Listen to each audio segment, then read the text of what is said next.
رابعا وأخيرا، وأعينوني الأذهان جيدا،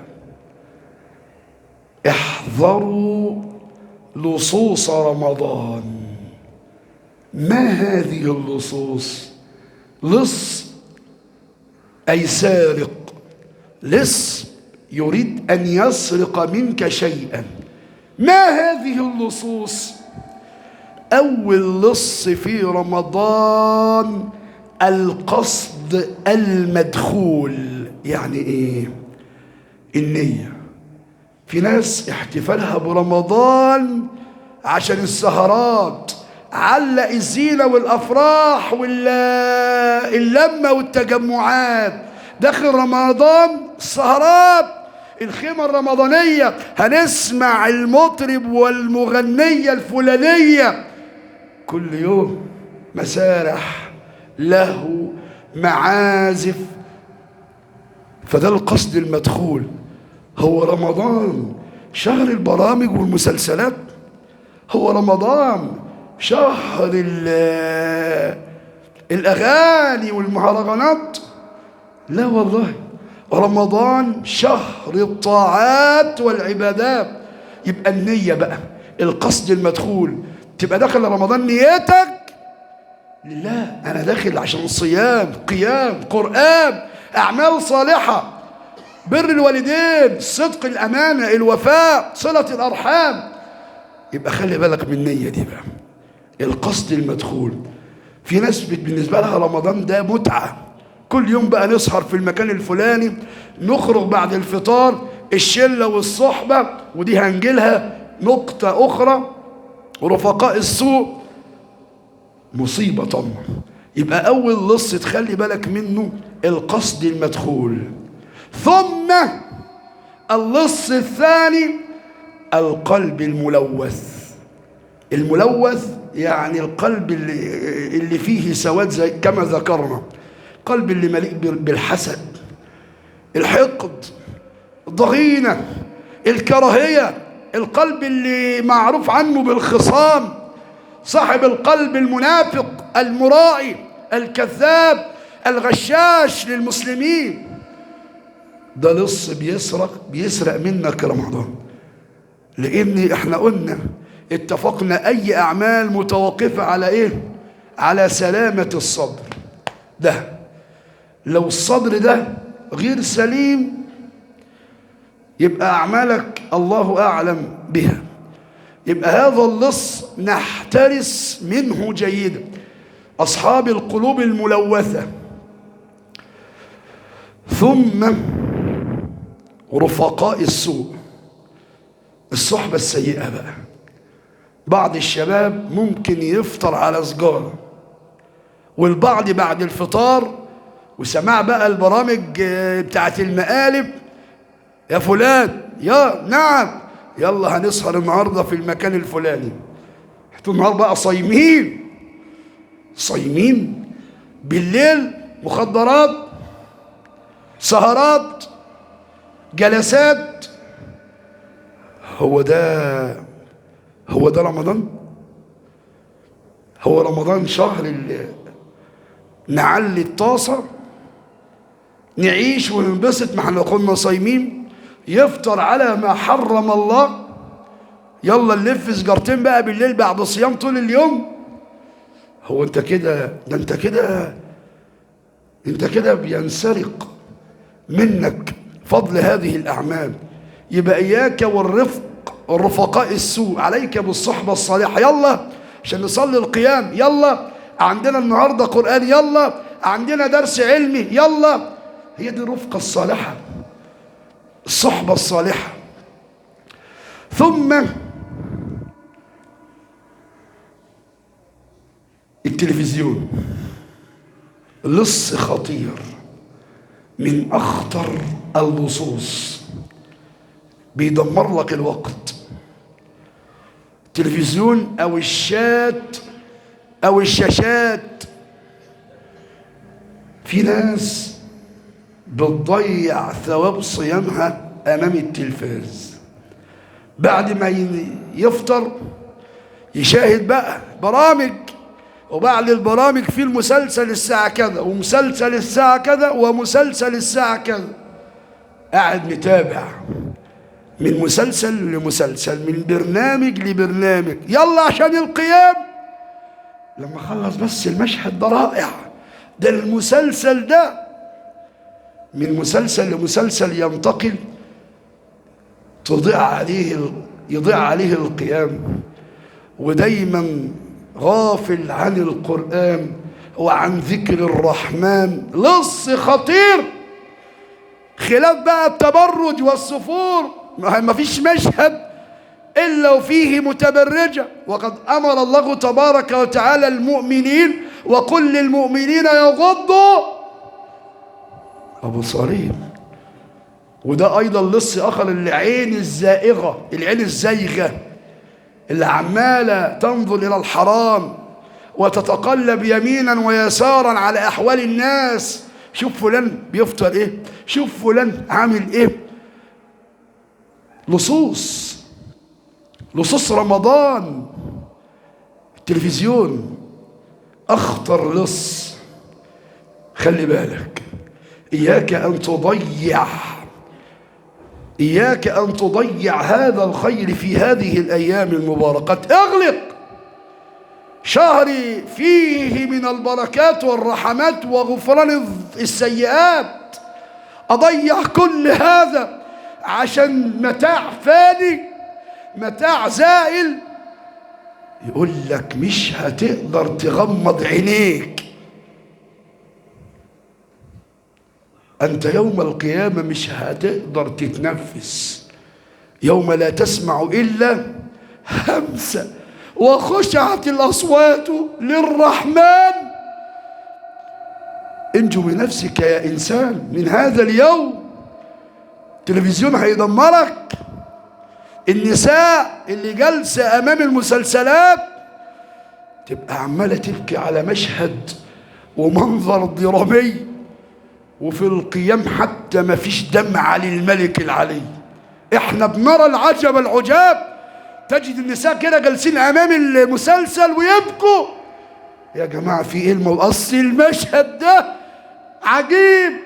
اصل البطل والبطلة بتبكي من مشهد درامي، ولا تبكي بين يدي الملك العلي. احنا أمة ضائعة، ضعنا ورب الكعبة. الدموع بقى أصبحت تتساقط على المشاهد التلفزيونية. وفي القيام امتى بقى يخلص؟ صح، امتى بقى؟ يا الله يا عم الشيخ، او اشوف مسجد بيصلي بسرعة عشان الحق المسلسل. مصيبة طمة، مصيبة طمة انك تكون تميل إلى المعصية أكثر من الطاعة.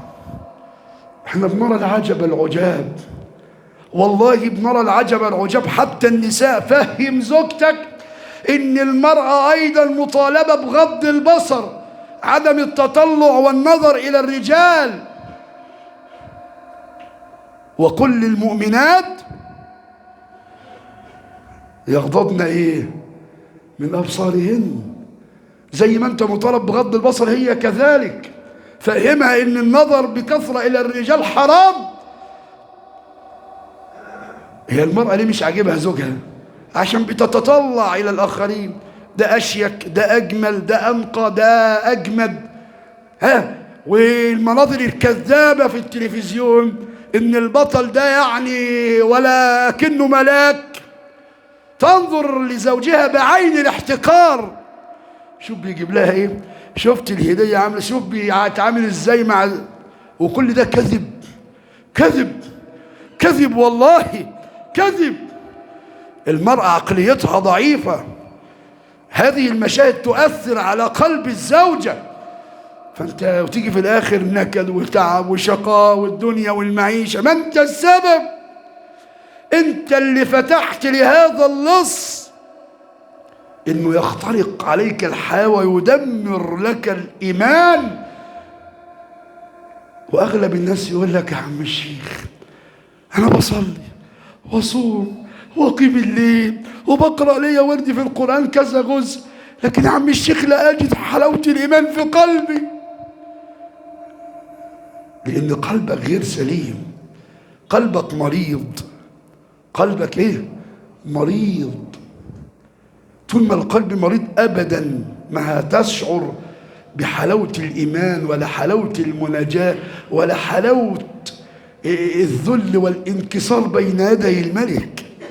عشان كده بنقول القلب الملوث ده لص سارق، يسرق منك حلاوة المناجاة وحلاوة الإيمان وحلاوة التلذذ بالطاعة. لص آخر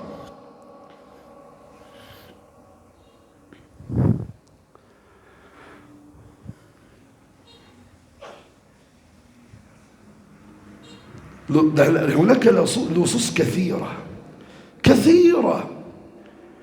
الأكل بزيادة. في ناس بتظن ان رمضان ده بقى اهم حاجة في الطعام والسفرة المليئة. طول النهار الام الفاضلة او الاخت الفاضلة بتعمل سفرة طويلة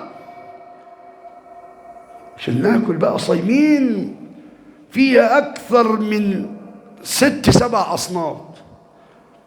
الاكل ده بيعمل وخم، بيسبب كسل، بيسبب خمول، بيخليك متباطئ ومتكاسل، ولو أنت في صلاة القيام تعبان مش قادر. سفرة طويلة عريضة ممكن لا يؤكل منها إلا الربع أو النصف. حرام، تبذير. تملى بطنك بقى والدنيا تحبس بقى ب3-5 كوبايات عصير، على 3-4 كوبايات عرقسوس، على مش عارف كم حاجة ساقعة. هتصلي فين تاني؟ اما اقوم بقى مش قادر، انا شكلي كده كلت جامد. ده انت دمرت كل الاجهزة. وإن ذهب إلى الصلاة تجده واقف كده هزلان تعبان. وبعض من الناس بنراهم في القيام يظل كده جالس، أول لما الإمام ينتهي مثلا من الركعة الأولى أو الثانية هيجي يركع الله أكبر وداخل في الصلاة. ها يا سلام عليك، أنت بتضحك على نفسك ولا بتضحك على الملك؟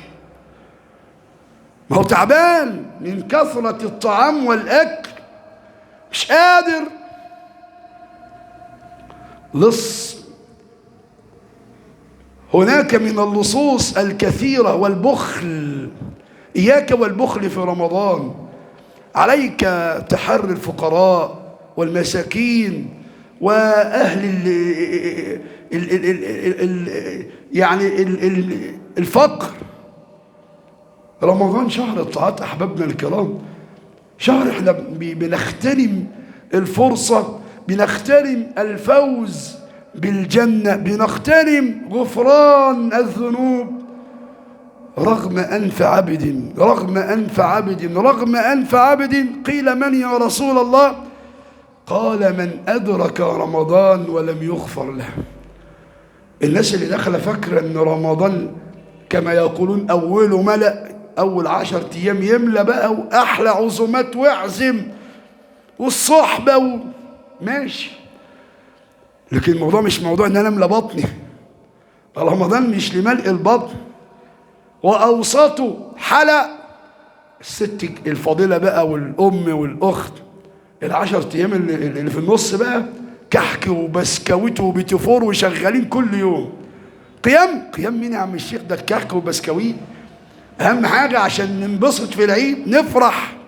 يا ستي افرحي، يا ستي انبسطي، لكن تتركي الطاعات وفضل هذه يعني الأعمال الكثيرة عشان خاطر كحك وبسكويت.